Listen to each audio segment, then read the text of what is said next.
After weeks of talks and sanctions, Russian troops did launch an attack on Ukraine that's already having a ripple effect throughout the world. A move NATO General Jens Stoltenberg has labeled a brutal act of war. Retired Lieutenant Colonel Daniel Davis joining us right now to break it all down. Colonel Davis, we appreciate you joining us this morning.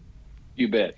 First of all, let's set the table here about what we're seeing playing out in Ukraine right now. What should we be prepared to see in the hours and days ahead?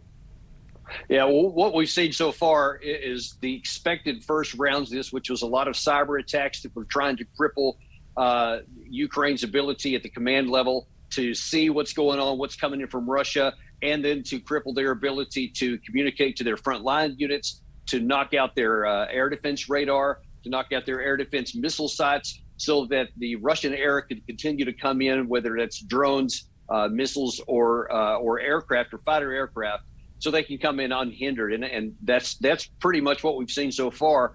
And so that opens the gate up to what we should see next, which is probably large armored formations moving in across the countryside, and probably to penetrate the initial front lines of the Ukraine armed forces, to get in behind them, to then come in and roll them up from the backside. I don't think you're going to see any investment of Kiev or any of the other large cities yet. You've seen some destruction in terms of their command centers, but you haven't seen any attacks on the cities. I don't know that you'll see that, but you definitely are going to see the armed forces having engagements directly with the Ukrainian armed forces, and that's just not a fair fight. No, and Colonel, you believe the U.S. and other nations are misreading Putin's motives when it comes to invading Ukraine. How so? Yeah, without question. I've heard so many commentators since this thing broke talk about how, Putin's trying to regenerate the USSR, or he just wants to be taken seriously on the national stage. None of that is true. Look, you have to be deaf, and frankly, a lot of our senior diplomats and military personnel are, because he has been unequivocally communicating since 2007, 15 full years, that it is a red line for Russia, for NATO to come up to his border. He's not trying to regenerate anything. He's saying, I will not tolerate a military alliance on my border. And so he's shown in 2008 that he was willing to use limited force against Georgia. In 2014, limited force to take Crimea away from Ukraine. And then he signaled in the months ahead of this, with this large buildup, that he is deadly serious about it. In December, he actually said, I don't understand why people are not taking this red line seriously. I mean it. And we just adamantly refuse to listen to that. We want to make it something about, the freedom and democracy and all that. No, it's security. And that's what he cited in his speech. And that's what he's physically doing now. The same thing he's done for 15 years. And we should have listened to these signals and just acknowledge reality. We are never going to invite Ukraine into NATO. They're never going to qualify for it. We know that. That's why no NATO nation is willing to fight for Ukraine. And all we had to do is acknowledge reality and just take that membership off the table. And that almost certainly would have prevented this attack, because now Putin wouldn't have any motivation to go in there. He wants that buffer on there, and he's either going to get it through negotiations or through combat. And now then he's in the second category. President Biden released a statement saying, quote, President Putin has chosen a premeditated war that will bring a catastrophic loss of life and human suffering.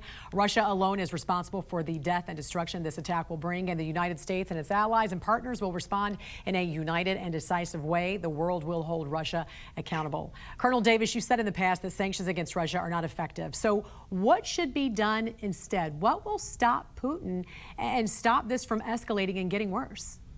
That is 100% correct. And I've been saying that. I think I've even said it a few times on your networks here, is that this is not going to deter him. And if anybody has any doubts about that, it should be eliminated now, because we've been signaling that we're going to have all these huge sanctions, and it didn't stop him from going in there, because Putin's calculation is that the cost of economic sanctions is not greater than the cost of his security if the military alliance of NATO comes up onto his border.